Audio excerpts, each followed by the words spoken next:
मन भगवान महावीर स्वामी को अनंत अनंत वंदन करने के पश्चात परम पूज्य परम श्रद्धाएं मेरी आस्थाओं के सुमेरु शिखर पूज्य गुरुदेव एवं मेरे जीवन के निर्माता श्री गुरनी जी महाराज के पवित्र पावन चरण कमलों में रहकर जो कुछ भी मैं अपनी अल्प बुद्धि द्वारा ग्रहण कर रही हूँ वह आपके समक्ष कहने का प्रयास करूँगी। उपस्थित धर्म प्रेमी श्रोतागण,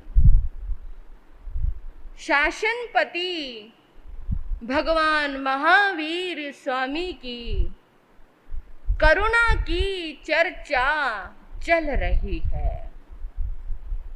बंधुओं, भगवान महावीर स्वामी करुणा निधि उपकारी पुरुष थे।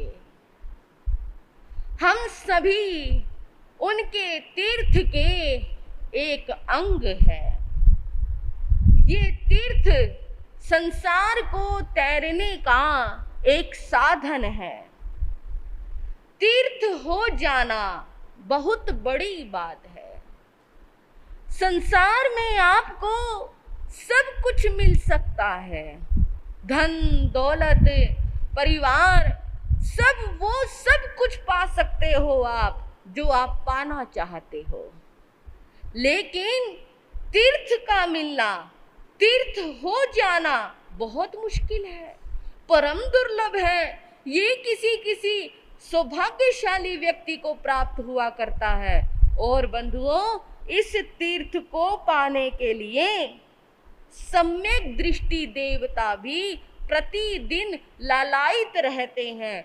वो सोचते रहते हैं कब मुझे आर्य भूमि मिले, कब मुझे जैन कुल मिले, कब मुझे संतों का सानिध्य मिले, मैं श्रावक या साधु जीवन अंगीकार करके तीर्थ हो जाऊं, यानी अपनी इस आत्मा को तिराने में समर्थ बन जाऊं। यदि हम देवता भी हो जाए ना तो भी तीर्थ की बराबरी नहीं कर सकते। देवता भी अपने सिंहासन पर बैठते हुए तीर्थ को नमस्कार करते हैं। बंधुओं, ये तीर्थ क्या है? जहां से तैरा जाए। हाँ जी, कितने तीर्थ क्षेत्र हैं संसार में, कितनी तीर्थ भूमियां हैं, जितनी नदी हैं, जो पवित्र नदियां हैं, जो पवित्र पहाड़ हैं, उन्हें आप लोग तीर्थ कहते हैं। तीर्थ क्यों कहते हैं? हाँ जी, कोई बताएगा तीर्थ क्यों कहते हैं? तीर्थ का अर्थ क्या है? तीर्थ उनको इसलिए कहा जाता है, तीर्थ यानी तैरने का साधन, जहां से तैरा जाए, जहां से पार हुआ जाए, जहां से इस आत्मा का कल्याण हुआ जाए। तभी तो लोग गंगा जी में स्नान करना या अन्य पवित्र नदियों में स्नान करना श्रेष्ठ समझते हैं। वो कहते हैं गंगा नदी तीर्थ है और इसमें स्नान करने से हमारी आत्मा का कल्याण हो जाता है। ये पर्वत, ये पहाड़ तीर्थ है, यहाँ एक बार दर्शन करने से हमारी आत्मा का कल्याण हो जाता है। आपने कितने तीर्थ बनाए इस भारत में, लेकिन भगवान महावीर स्वामी ने तो सिर्फ 4 तीर्थ बनाए। वही 4 तीर्थ, 4 द्वीप श्रेष्ठ है, उत्तम है। उसके सिवा जैन धर्म किसी को तीर्थ नहीं मानता। हाँ जी, भगवान ने सिर्फ 4 तीर्थ बनाए थे, तैरने के 4 साधन बनाए थे। हाँ जी, कौन कौन से थे बताइए? साधु, साध्वी, श्रावक और श्राविक। ये तीर्थ है, ये मंगल रूप है, ये धर्म द्वीप है, ये धर्म जहाज है। यहीं से तिरने और तैरने की प्रक्रिया प्रारंभ होती है। अन्य जो तीर्थ है वो लौकिक है, लोकोत्तर नहीं। लेकिन जो भगवान महावीर ने तीर्थ बनाए वो लोकोत्तर है, यानी परभव में भी हमारी आत्मा का कल्याण करने वाले।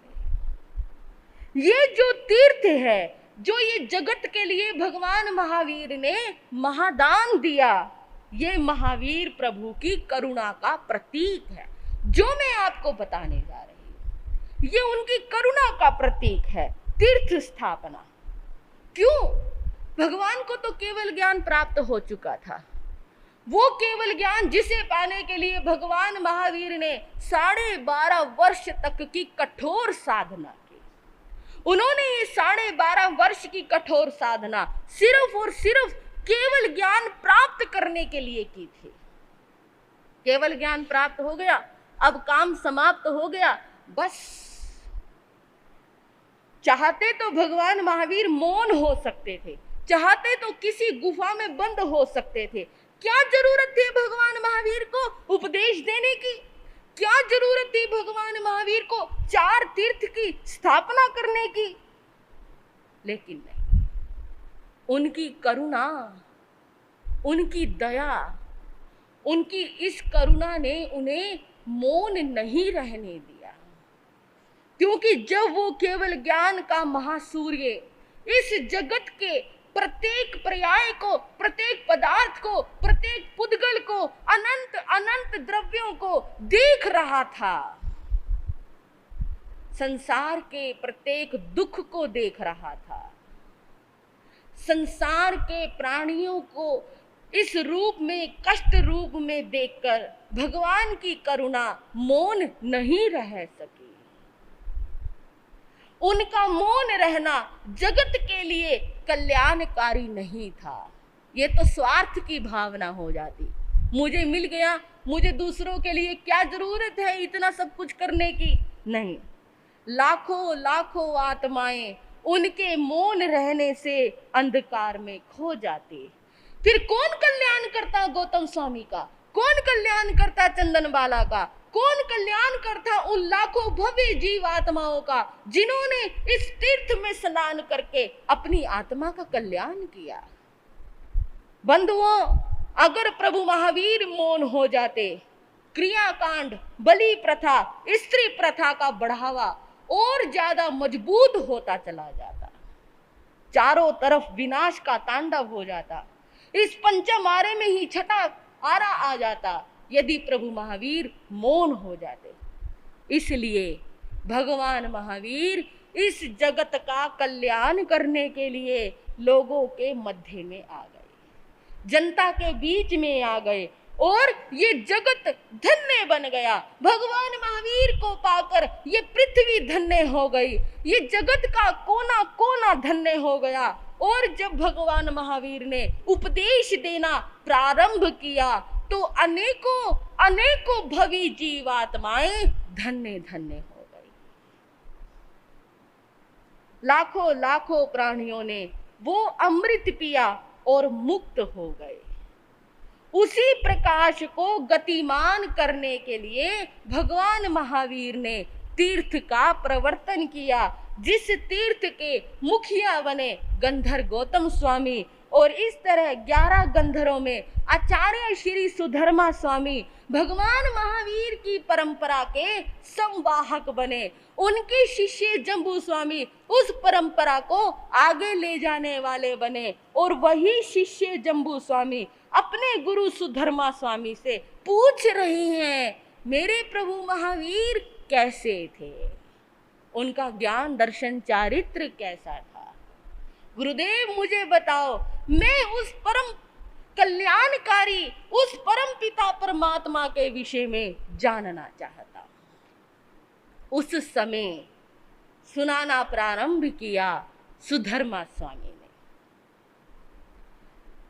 खेय नय से कुशले महेशी, अनंत नाणी ये अनंत दंसी, जसंग सीणो चक्षु पाहे ठियस, जाना ही धम्मं च धीं च पेहि। हे जम्बू सुनो, तीर्थंकर महावीर खेदज्ञ थे। पहला जो उन्होंने उनका गुण बताया, जो विशेषता बताई, वो बड़ी महत्वपूर्ण है। वो खेदज्ञ थे, यानी समस्त जगत प्राणियों के दुखों को जानने वाले थे। कुशले महेशी, वो कुशल महर्षि थे। अनंत ज्ञान और अनंत दर्शन के धारक थे। जसंग सिनो चक्षु पहेठियस, वो उत्कृष्ट यशस्वी और जगत के नयन पथ में स्थित थे। उनके धर्म को और उनके धैर्य को हे जम्बू स्वामी तुम सुनो। सबसे पहली बात उन्होंने उनकी करुणा की कही, क्योंकि ये सारा मामला जो शुरू होता है वो उनकी करुणा से ही शुरू होता है। अगर तीर्थंकर प्रभु करुणाशील ना हो तो बंधुओं संसार का अस्तित्व ही हिल जाए। इसलिए उन्होंने कहा कि वो संसार के समस्त प्राणियों के दुखों को जानने वाले थे। ये तीर्थंकर भगवंतों की सबसे बड़ी विशेषता होती है। प्रथम तीर्थंकर से लेकर 24वें तीर्थंकर तक आप प्रत्येक तीर्थंकर के भीतर ये गुण देखोगे।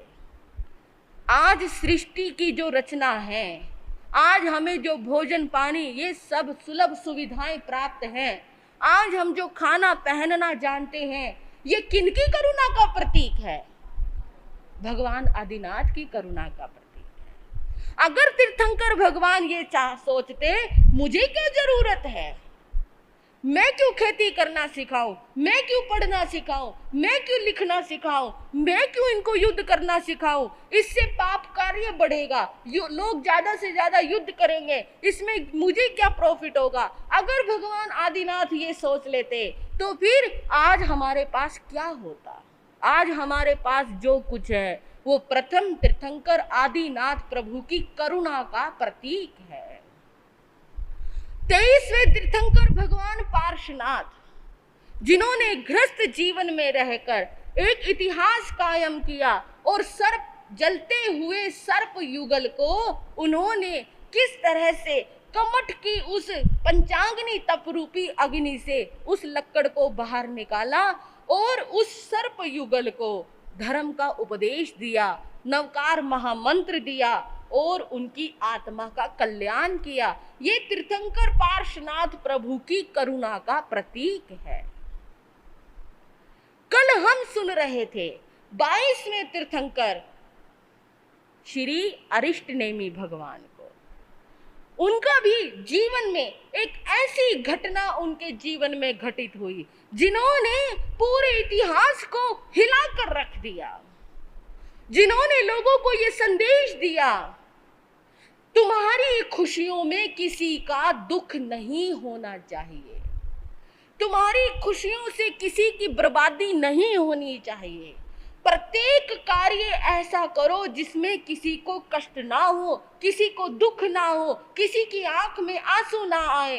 यदि इधर तुम प्रसन्न हो, दूसरे दुखी हो रहा है, तो वो तुम्हारी खुशी नहीं, भविष्य में आने वाले तुम्हारे दुख का संकेत है, क्योंकि किसी को दुख देकर तुम स्वयं सुखी नहीं बन सकते।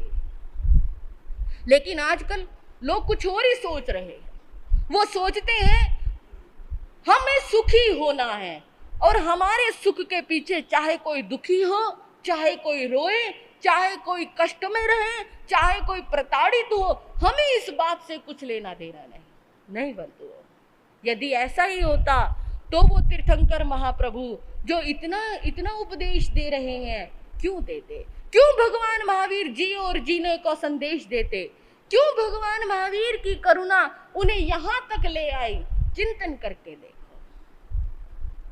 सवारी जा रही है, बारात जा रही है श्री अरिष्टनेमी कुमार की, आगे आगे श्री कृष्ण महाराज का हाथी है और एक बहुत बड़ा काफिला श्री कृष्ण महाराज के साथ चल रहा है।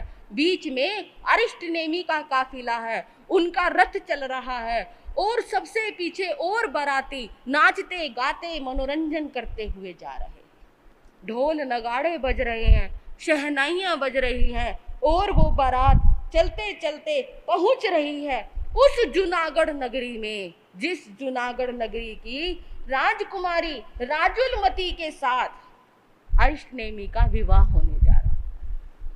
राजुलमती ने क्या क्या सपने संजोए होंगे, कितनी प्रतीक्षाएं की होंगी, कितनी उसने रातें जाग जाग कर बिताई होंगी। ये सोचकर जब से ये रिश्ता पक्का हुआ था, वो अपने आप को सौभाग्यशाली समझ रही थी कि मेरा विवाह अरिष्टनेमी कुमार के साथ हो रहा है, जो श्री कृष्ण के छोटे भाई है। मैं उनकी पत्नी बनने जा रही हूँ। यही सबसे बड़ा उसका प्रसन्नता का कारण था। लेकिन जरूरी तो नहीं जो आप सोच रहे हो वो पूरा हो जाए, जिसकी आप कल्पना कर रहे हो, जिन खुशियों को आप रात को अपने सपनों में संजो कर सोए हो, वो खुशियां आपको मिल जाए, कोई जरूरी नहीं। इसलिए महाप्रभु कहते हैं सपने कभी पूरे नहीं होते। जो आप सपने देख रहे हो, चाहे बंद आंखों से देख रहे हो चाहे खुली आंखों से देख रहे हो, सपने तो सपने ही है ना। ये संसार एक स्वप्न मात्र है। जो कुछ आपको दिखाई दे रहा है सब सपना है। इतनी बड़ी बारात को देखने के लिए पूरी जूनागढ़ नगरी उमड़ उमड़ कर आ रही थी। अरिष्टनेमी कुमार के बारे में वर्णन किया गया। वो दुल्हे के वेश में रथ पर बैठे हुए ऐसे प्रतीत हो रहे थे कि साक्षात सूर्य देव भी उनके आगे नतमस्तक हो रहे थे। सूर्य देव को भी शर्म आ रही थी, कहाँ इनका सौंदर्य और कहाँ मेरा सौंदर्य, क्योंकि तीर्थंकर के समान इस दुनिया में कोई सुंदर नहीं होता। तीन लोकों का सौंदर्य एक तरफ और तीर्थंकर भगवंतों का सौंदर्य एक तरफ। और जब उनका श्रृंगार कर दिया जाए तो तीर्थंकर का सौंदर्य अनंत गुना अधिक हो जाता है। और आज नेम कुमार का सौंदर्य ऐसे ही खिल खिल कर आ रहा था, जिसे देखने के लिए लोग उमड़ उमड़ कर आ रहे थे। और कवि कहता है, सवारी आ रही है श्री नेम की सुहानी, सवारी आ रही है श्री नेम की सुहानी, सूरज भी है शर्माया क्या सूरत है नूरानी, सवारी आ रही है श्री नेम की सुहानी, सवारी आ रही है। जैसे ही वो सवारी नगर में प्रविष्ट होने लगी, नगर के बाहर कुछ पक्षियों की, कुछ पशुओं का कलरव, कुछ पक्षियों का कलरव, कुछ पशुओं का रुदन अरिष्टनेमी कुमार के कानों में पड़ रहा है।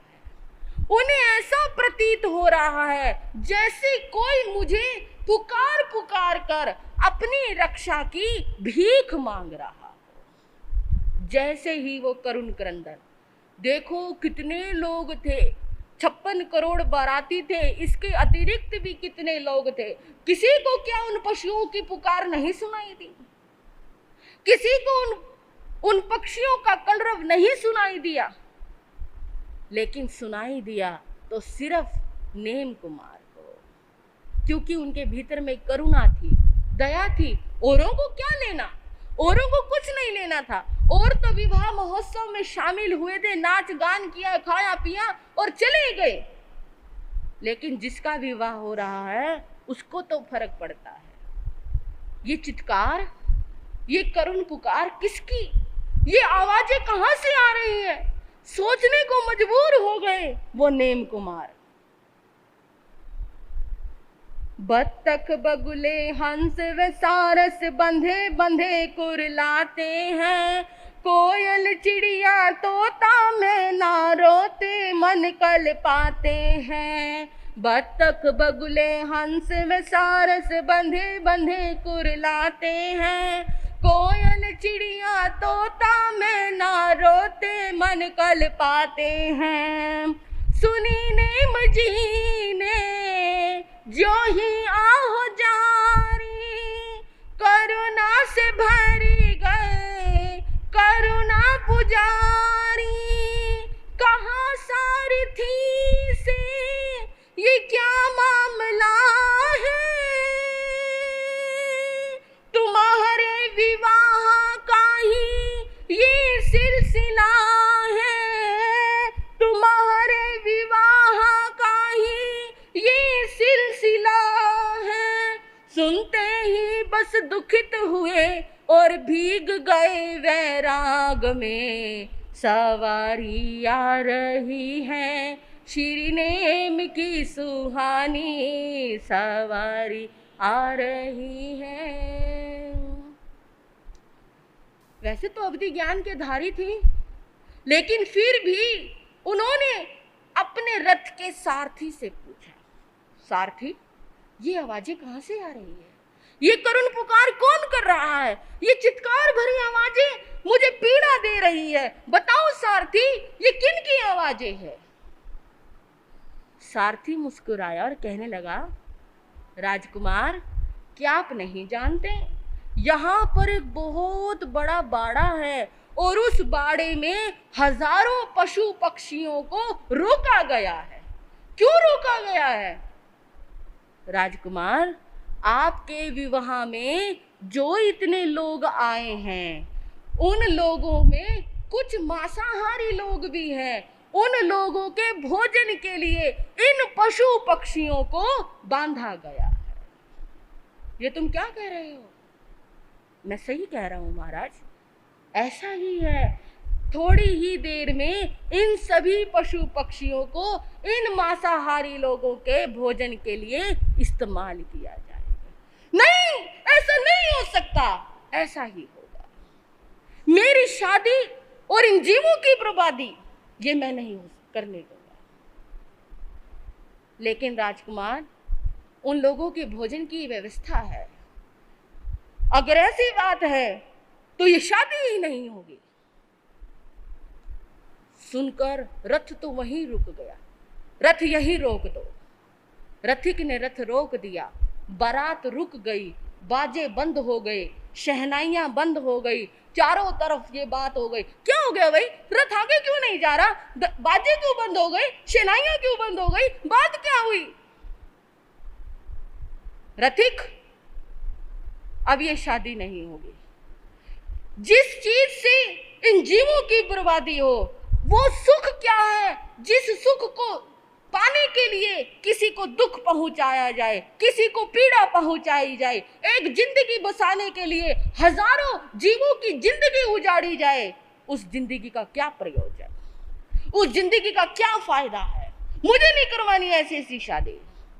मैं नहीं चाहता मेरे लिए, मेरी इस विवाह के लिए, इस शादी के लिए इन अनंत जीवों को मारा जाए। लेकिन कुमार, लेकिन नहीं, कुछ नहीं, रथ वापस मोड़ो। रथिक रथ को घुमाने लगा। वहां उस बारात में अब शोरगुल होने लगा। ये हो क्या रहा है? बात श्री कृष्ण तक पहुंच रही है। वासुदेव श्री कृष्ण कुछ समझा पाते। बंधुओं, मैं आपको कल भी कह रही थी, याद करो उस पंडित ने क्या कहा था। वासुदेव, सावन का महीना चल रहा है, इसमें कोई विवाह नहीं होता। सनातन परंपरा में ऐसा माना जाता है कि सावन के महीने में विष्णु जी अपने वहां पर योग निद्रा में चले जाते हैं और लक्ष्मी जी भी उनके साथ चली जाती है। विवाह के लिए विष्णु और लक्ष्मी जी को प्रसन्न करना जरूरी होता है और सारा दायित्व पृथ्वी को और संसार को संभालने का सारा दायित्व शिव जी के ऊपर आ जाता है। और शिव जी किसके प्रतीक हैं? शिव जी वैराग्य के प्रतीक है। और इसलिए सावन के महीने में कोई भी विवाह नहीं किया जाता, क्योंकि उसमें जितना ज्यादा से ज्यादा ब्रह्मचर्य का पालन किया जाए, वैराग्य को धारण किया जाए, उतना श्रेष्ठ रहता है।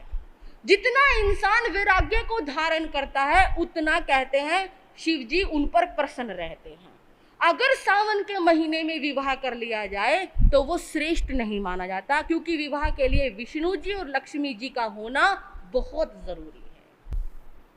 बंधुओं, पहले जमाने में एक परंपरा थी। कि सावन के महीने में महिलाएं जो बहनें होती थी वो अपने अपने मायके चली जाती थी। हाँ जी, थी तीज है, सावन की तीज आती थी तो सभी बहनें अपने अपने मायके चली जाती थी। उसके पीछे क्या कारण था? कोई यूं घूमने थोड़ी जाती थी, उसके पीछे लॉजिक यही था, कारण यही था कि सभी जो महिलाएं हैं वो अपने मायके चली जाए तो इससे उनके ब्रह्मचर्य व्रत को पालने में आसानी हो। ये लॉजिक था उसके पीछे, और यही यहाँ पर घटित हो रहा है। उधर से सावन का महीना चल रहा है, उधर से वासुदेव श्री कृष्ण बार बार अपशकुन देख रहे हैं, लेकिन सभी अपशकुनों को वो इग्नोर करते हुए आगे बढ़ रहे हैं। जो होना है वो होकर रहेगा, भवितव्यता को कोई टाल नहीं सकता। रथ रुक गया, रथ वापिस मुड़ रहा है। वासुदेव श्री कृष्ण हैरान हैं। पूछा गया क्या हो रहा है? जी नेम कुमार विवाह के लिए मना कर रहे हैं। क्यों मना कर रहे हैं? उधर देखो राजमहलों में राजकुमारी वरमाला लिए कब से नेम कुमार की प्रतीक्षा कर रही है, कब उसके सपने पूरे होंगे, लेकिन उधर से उसको भी अच्छे शगुन नहीं हो रहे। कभी कहती है मेरी आंख फड़क रही है, कभी कहते हैं मेरा हाथ फड़क रहा है। लोग कहने लगे कुछ नहीं होगा, सब ठीक हो जाएगा, घबराने वाली बात नहीं है। लेकिन क्या ठीक हो जाएगा? जो भी उन्होंने मोड़ बांधा हुआ था उतार के फेंक दिए, हाथों के कंगन तोड़ दिए, मुकुट उतार के फेंक दिया, गले का हार उतार कर फेंक दिया। रथ वापस मोड़ो, बस अब तो मुझे संयम लेना है। देख लिया संसार का स्वरूप क्या है क्या संसार में? अपनी खुशियों के लिए हर व्यक्ति दूसरों को बर्बाद करने पर लगा रहता है, दूसरों को मारने में लगा रहता है। ऐसा संसार जो दुखों से भरा हो, मुझे वो संसार प्रिय नहीं है। वासुदेव श्री कृष्ण दौड़े दौड़े आए। अरिष्टनेमी ये क्या कर रहे हो? सोच कर देखो, इतने बाराती आए हैं, तुम्हारा विवाह होने जा रहा है, बस एक बार विवाह कर लो, फिर जो करना है बाद में कर लेना। राजुलमती तुम्हारी प्रतीक्षा कर रही है। उस लड़की का क्या कसूर है इसमें? कम से कम उस लड़की के बारे में तो सोचो। नहीं, सोच लिया मुझे जिसके बारे में सोचना था। एक लड़की के बारे में सोचकर मैं इतने पशुओं को मरता हुआ नहीं देख सकता। चलो तुम्हारी बात मान ली, इन पशुओं का वध नहीं किया जाएगा, इन पशुओं को छोड़ दिया जाएगा। नेम कुमार अब तो मान जाओ। आज तो तुम छोड़ दोगे, कल इतिहास क्या कहेगा? क्या कहेगा इतिहास? आज जब मेरे विवाह में इतना सब कुछ हो रहा है, तो कल जो आने वाला समय है उनके विवाह में क्या होगा? नेम कुमार हम सबके लिए प्रेरणा है, आदर्श है। उनकी करुणा हमें बताती है यदि तुम सुख चाहते हो, दूसरों को सुख देना शुरू कर दो। कृष्ण वासुदेव ने बहुत समझाया, नेम कुमार नहीं माने। रथ वापिस मुड़ गया। वो मेहंदी जो अभी रची भी नहीं थी, वो मेहंदी भी धूमिल पड़ गई। वो आंख में जो काजल डाला हुआ था वो भी पोंछ दिया गया। राजुलमती का सारा श्रृंगार उतार दिया गया। राजुल मूर्छित हो रही है, हाय हाय कर रही है, ये क्या हो गया, ये मेरे भाग्य के साथ क्या हो गया। और कहा जाता है नेम कुमार वापिस अपने नगर द्वारिका में पहुंच जाते हैं। वहां जाकर उन्होंने 1 वर्ष तक वर्षिदान दिया। उसके पश्चात गिरनार पर्वत पर जाकर दीक्षा अंगीकार कर ली। इसलिए गिरनार पर्वत को तीर्थ भूमि के नाम से जाना और माना जाता है बंधुओं। इस तरह राजुलमती की खुशियों पर जब सारा पानी फिर गया, उनके माता पिता ने उनको समझाया, फिर क्या हो गया, इसमें दुख मानने वाली बात नहीं है, तुम्हारे लिए और भी वर ढूंढ दिए जाएंगे। लेकिन वो भारतीय सन्नारी थी, वो क्षत्रियानी थी। उसने कहा ये क्षत्रियानी, ये भारतीय नारी एक बार जिसको पति रूप में स्वीकार कर ले और उसके पश्चात वो दूसरे को नजर उठाकर भी नहीं देखती। आप विवाह की बात कर रहे हैं। ये मेरे लिए गौरव की बात है कि मेरे साथ हमेशा अरिष्टनेमी का नाम जुड़ा रहेगा। मैं प्रतीक्षा करूंगी, अरिष्टनेमी की प्रतीक्षा करूंगी, उनके वापिस आने की प्रतीक्षा करूंगी, और नहीं तो जो वो पा रहे हैं उसे पाने की कोशिश करूंगी। 1 वर्ष तक प्रतीक्षा चलती रही, नेम कुमार वापस नहीं आए। संयम ले लिया, केवल ज्ञान हो गया। जब राजमती को ये पता चला कि उनको केवल ज्ञान हो गया, तब राजमती भी उनके पास गई और कहने लगी, प्रभु अब ये प्रतीक्षा खत्म हुई, मुझे भी संयम देकर अपने शासन में सम्मिलित कर। ये है भारतीय सन्नारी का इतिहास। उसने कहा मेरे साथ सिर्फ और सिर्फ अरिष्ट नेमी का नाम ही जुड़ा रहना चाहिए और किसी का नाम नहीं जुड़ना चाहिए। बंधुओं, ये करुणा है हमारे तीर्थंकर भगवंतों की। खेदज्ञ संसार के समस्त प्राणियों के दुखों को जानने वाले होते हैं। कौन? तीर्थंकर भगवान। कौन? भगवान महावीर स्वामी। किसी भी तीर्थंकर का इतिहास उठाकर देख लीजिए आप, सभी तीर्थंकर करुणाशील थे, लेकिन भगवान महावीर की करुणा तो कुछ अलग ही थी। उनकी करुणा ने तो उन्हें गर्भ में ही प्रतिज्ञाबद्ध कर दिया। और उनकी करुणा का और क्या उदाहरण है जो उन्होंने गृहस्थ जीवन में उस करुणा को अपनाया, लोगों को एक संदेश दिया, सेवा का, सहयोग का। सुनेंगे अगले समयों में। आज इतना ही कहकर मैं अपने विषय को विराम देती हूँ। अब श्री गुरनी जी महाराज की मंगलमय वाणी को आप सभी श्रवण करेंगे। बोलिए भगवान महावीर स्वामी की।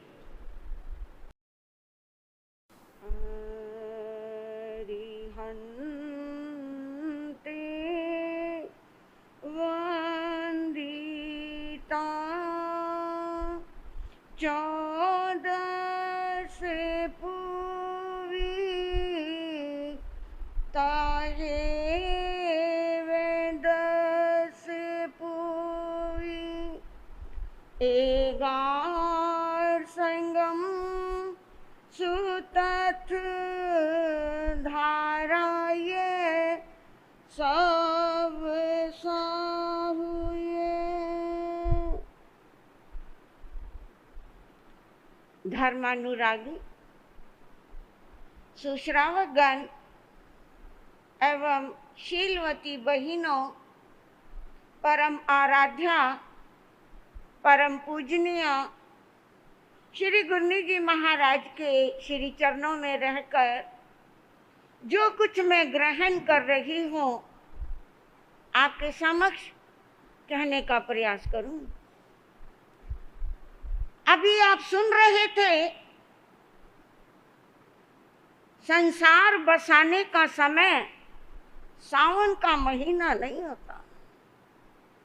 अगर किसी ने सावन के महीने में घर संसार बसाने की तैयारी की तो वो विवाह निर्विघ्न संपन्न नहीं होता।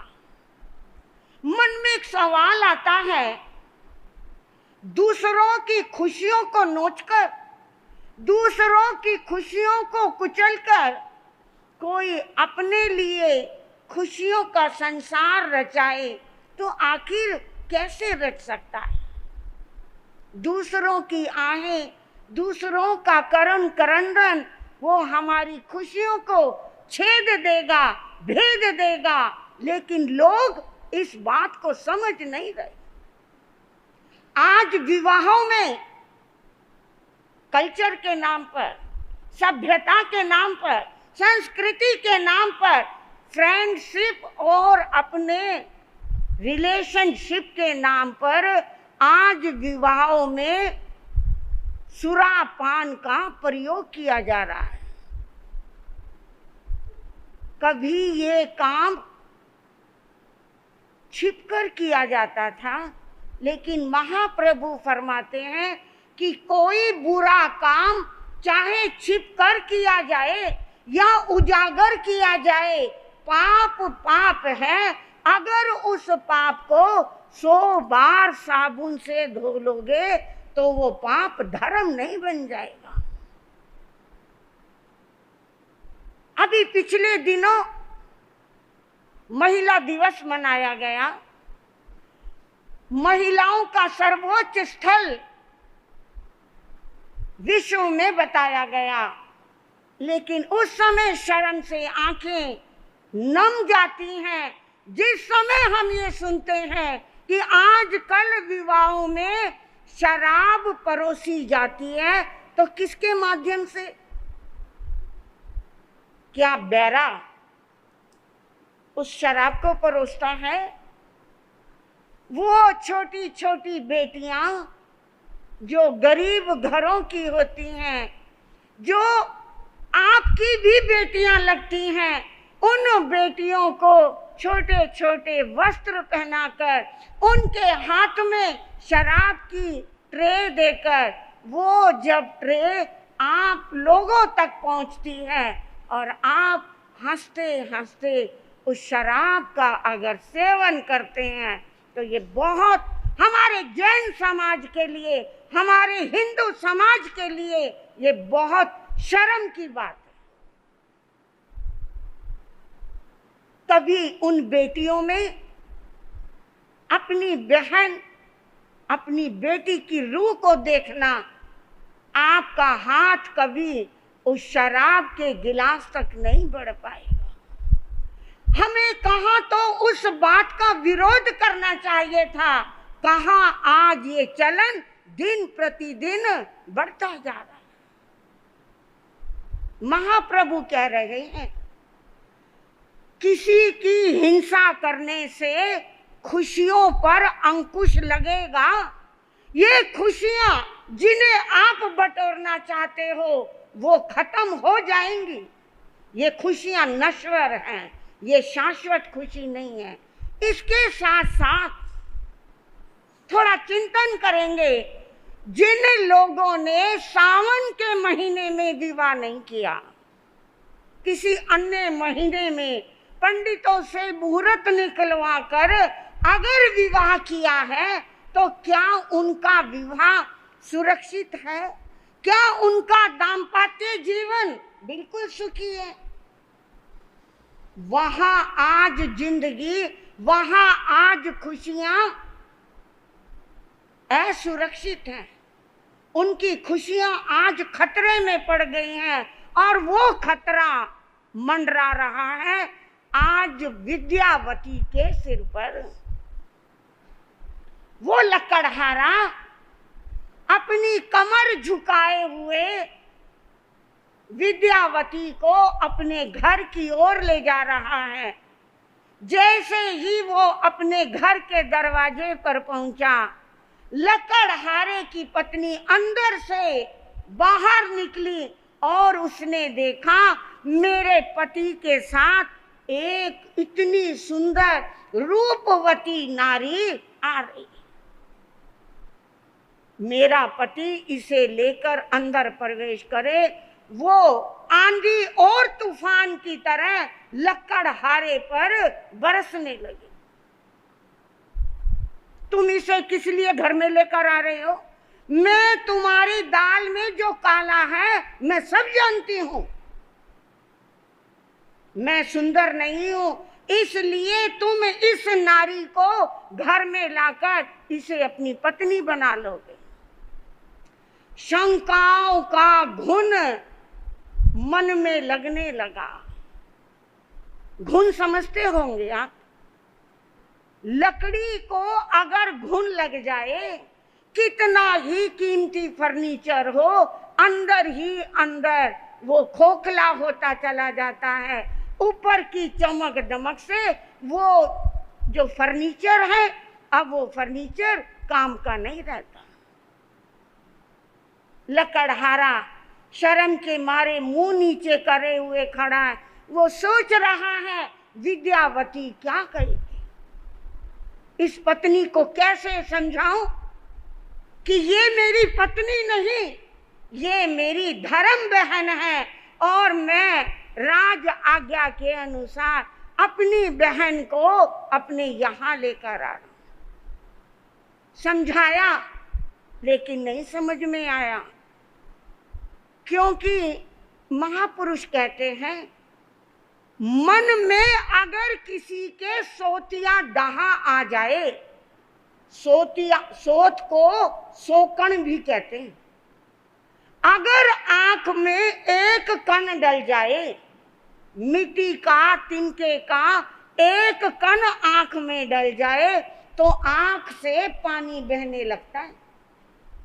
वो आंख खुल नहीं पाती, आंख में दर्द होने लगता है, आंख में जलन हो जाती है। लेकिन जिसे कहा जाए 100 कण, तो वो 100 कण अगर आंख में डल जाए तो आंख का क्या हाल होगा। यही हाल लकड़हारे की पत्नी का हो रहा है। कहते हैं कि एक युवा मेले में गया, मेले में एक वस्तु सभी लोग खरीद रहे थे, उस युवक ने भी पैसे दिए और वो वस्तु खरीद ली, जेब में रख लाया। जब भी उसे मौका मिलता है वो अपने कपड़ों में से अपने सामने करता है, मन बड़ा प्रसन्न होता है। उसने जेब में से निकालकर अपनी अलमारी में कपड़ों के नीचे छिपा कर रख दिया। जब भी घर आता है दरवाजे बंद करता है, कपड़ों में से निकालकर उसे सामने लाता है, देखता है और उसे चुपचाप अंदर रख देता है। उसकी पत्नी को शंका हो गई, क्या बात, काम काज करके आते हैं, चाहे सुबह हो, चाहे दोपहर हो, चाहे शाम हो अथवा चाहे रात हो, ये अपने कपड़ों में से क्या निकालते हैं, आखिर ये मेरे से क्या चोरी रख रहे हैं। एक बार आज जब ये घर से बाहर जाएगा तो इसकी अलमारी, हाँ जी भाइयों, आज इसकी अलमारी चेक की जाएगी। लेकिन आजकल हमारे भाई इतने समझदार हो गए, वो सारे दिन उसके लॉक लगा कर रखते हैं। किसकी कॉल आई, उसके अंदर क्या क्या पैक कर रखा है, उसका लॉक नंबर इनको नहीं पता और इनका लॉक नंबर इनको नहीं पता। लेकिन कहते हैं 100 दिन चोर के पकड़े जाएंगे, किसी ना किसी दिन तो पकड़े जाएंगे। वो चोरी उछल कर ऊपर आएगी, जरूर आएगी, भेद खुल जाएगा। आज जब वो नौजवान अपने काम पर गया, उसकी महिला भी, उसकी स्त्री ने भी जल्दी जल्दी अपना काम खत्म किया, कमरे में आई, कमरा बंद किया और सारी अलमारी चेक कर डाली। जब उसके कपड़े चेक कर रही थी वो वस्तु मिली और उस वस्तु का नाम था, हाँ जी क्या नाम था, उसका नाम था दर्पण, शीशा, आईना। उसका नाम उसे भी नहीं पता था। उस समय इस आईने का, दर्पण का इतना चलन नहीं था। जब उसने उस दर्पण को उठाया, सामने देखा, चिल्ला कर पड़ी, उछल कर पड़ी, हाय हाय मेरा पति ये किस चुड़ैल को घर में ले आया। अच्छा, चोरी चोरी मेरा पति इस चुड़ैल को देखता है। हाय तौबा मचाई। तब उसने ये बात अपनी सास को कही। सास ने कहा, अच्छा मैं देखती हूँ वो किस चुड़ैल को लेकर आया। जब मेरा डंडा उस चुड़ैल को पड़ेगा, वो चुड़ैल घर में नहीं रह सकेगी। वो भी कमरे में गई, कमरा बंद किया और जब वो दर्पण सामने लेकर रखा तो वो बूढ़ी अम्मा कहने लगी, सिर पीट लिया, अगर लाना था तो कोई सुंदर सी तो लेकर आता, लाया भी तो किस बुढ़िया को लेकर आया। और अपनी बहू से कहने लगी, बहू रानी तू किस चुड़ैल की बात कर रही है, वो तो बिल्कुल भी सुंदर नहीं है, वो तो बिल्कुल बुढ़िया है, बिल्कुल काली है, आखिर वो उसका क्या करेगा। दोनों सास बहू ऊंचे ऊंचे बोल रही हैं, रो रही हैं, चिल्ला रही हैं। गली में से एक व्यक्ति जा रहा था, उसने सोचा दोनों या नाड़ी हैं, कहने लगे तुम जिस चुड़ैल की बात कर रहे हो, तुम जिस बुढ़िया की बात कर रहे हो, तुम चाहो तो मैं उसे अपने थैले में कैद करके नदी में भाकर आ सकता हूं। तुम्हारा घर सुखी हो जाएगा। और लाओ, मैं उस बुढ़िया को भी और उस चुड़ैल को अपने थैले में बंद करूं और उसे बाहर फेंकूं। वो बहू यही तो चाहती थी, ये चुड़ैल मुझे घर में नहीं चाहिए। सासू माँ सोच रही है, आखिर इस बुढ़िया का करेगा क्या? अगर ये बुढ़िया भी और चुड़ैल भी इसके थैले में जाती है तो जाए। वो वस्तु उठाई और उस व्यक्ति के थैले में डाल दी। फ्री का एक दर्पण मिल गया। बंधुओं, ये जो शंका है, ये शंका हमारी खुशियों को, हमारे जीवन को खराब करने वाली। मन में अगर किसी बात की शंका हो, मन में अगर किसी बात का दुख है, कलह है, तो उस बात का निर्णय करना चाहिए, पूछ लेना चाहिए। जैसे अगर पानी कहीं किसी गड्ढे में रुक जाए तो उस पानी में कीड़े कुलबुलाने लगते हैं, मच्छर पनपने लगते हैं और वातावरण दूषित होने लगता है। महापुरुष कहते हैं, अगर तुम्हारे मन में भी कोई बात अटक गई है, उस बात को शंका का रूप मत दो। अगर वो शंका आगे बढ़ती चली गई तो तुम्हारा जीवन दुखी हो सकता है और वो शंका चाहे किसी भी रिश्ते को खराब कर सकती है। शंकाओं को पनपने मत दो। लकड़हारा अपनी पत्नी को समझा रहा है, नहीं समझ में आ रही। आखिरकार विद्यावती ने कहा, भाभी मैं इस घर में दासी बनकर रहूंगी, मैं आपकी बहन बनकर रहूंगी, मैं सारे घर का काम संभालूंगी और इस घर की दशा को सुदशा में परिवर्तित करूंगी।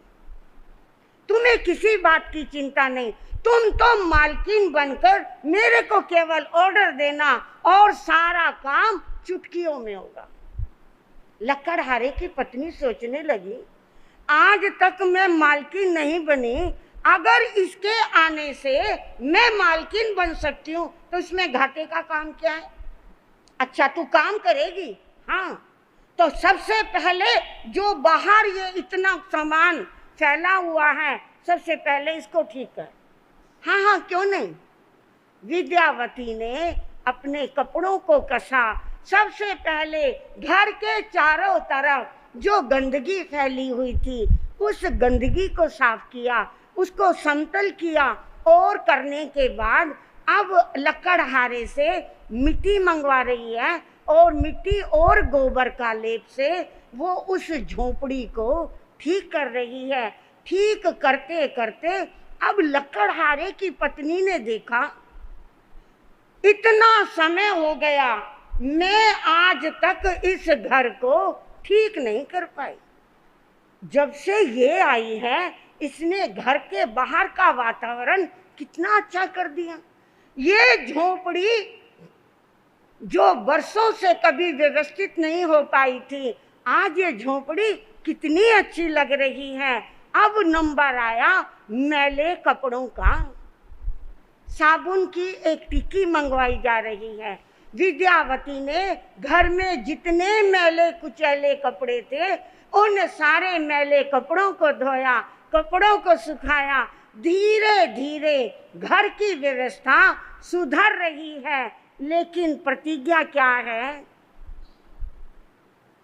अगर तुम इतनी सुघड़ हो, अगर तुम अपने आप को इतनी ही समझदार समझती हो, तो इस लकड़हारे की जिंदगी को बदल कर दिखाओ, इसके घर को बदल कर दिखाओ, इसके नसीब को, इसके भाग्य को बदल कर दिखाओ। आखिर क्या झोपड़ी को सजाते सजाते, क्या घर की साफ सफाई करने से लकड़हारे का नसीब बदलेगा? बदलेगा, अवश्य बदलेगा। अगर संकल्पों में जान हो, इरादों में जान हो, हमारे कदमों में रवानी हो, तो बंधुओं सब कुछ होगा। हम संकल्प करें, हम आगे बढ़ें। हम जितना आगे बढ़ते चले जाएंगे हमारी विजय हमारे को प्राप्त होगी। बंधुओं, आगे क्या होता है, विद्यावती लकड़हारे के भाग्य को कैसे बदलती है, समय आएगा आपके सामने चर्चाएं रखेंगे। सभी